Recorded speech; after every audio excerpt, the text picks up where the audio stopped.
Hey, what's up? Today's video, I'm going to get into some concepts revolved around first principle reasoning and also public rhetoric, specifically from people in positions of power like CEOs, founders, influencers, people like that. First thing I want to talk about is not mistaking rhetoric for truth. When these founders, CEOs, people who are important are publicly portraying themselves with statements, lectures, basically anything, any type of knowledge that they're sharing, it's going to be curated in a way that has to be approved by shareholders and the board and their agents, their, you know, marketing professionals who are specifically there to help them not give away too many secrets. This information that we're being fed from these people who are, supposed to be giving us the top tier industry leader knowledge is often going to be dumbed down. It's going to be manipulative.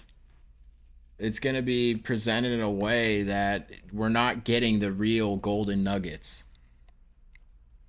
So, sure, it's good to watch sometimes for inspiration or to get some, surface level ideologies or things that might help, you know, take your business or your endeavor to the next stage, but it's never going to compare to doing something yourself, gathering your own experience, and building upon basically building your own library of lessons and knowledge based on the things that you're experiencing in your own reality.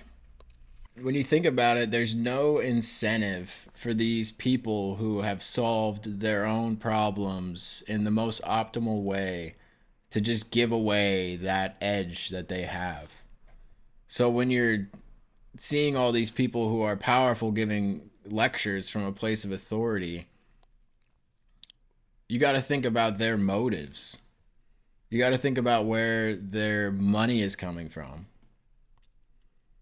which leads perfectly into the idea of first principles thinking and how you can break down any problem that you may have in your life to solve it in the best possible way for you.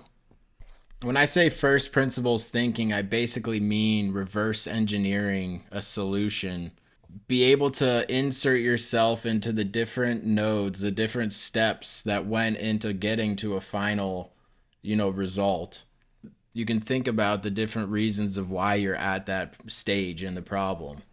And it can kind of give you different ways to reroute the path to get to, basically circumvent the roadblock, the bottleneck that you're facing.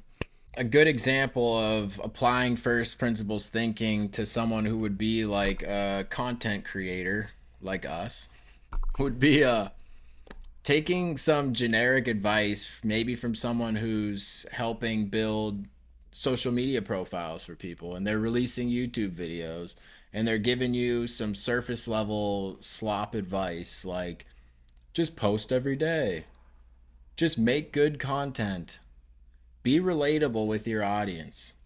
In the same way that a founder or a CEO is going to give you generic business advice.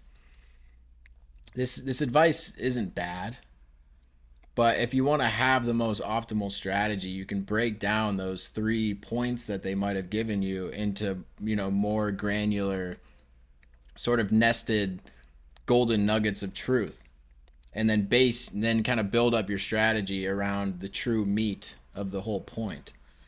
So something like posting every day. Okay, well, why would I post every day? Well, people like consistency. My audience might appreciate because we're humans and we're cyclical creatures that they're come to expect that there's going to be a post from Reality Designers every Sunday at 11 a.m. Okay, that makes sense. And then why do people appreciate consistency?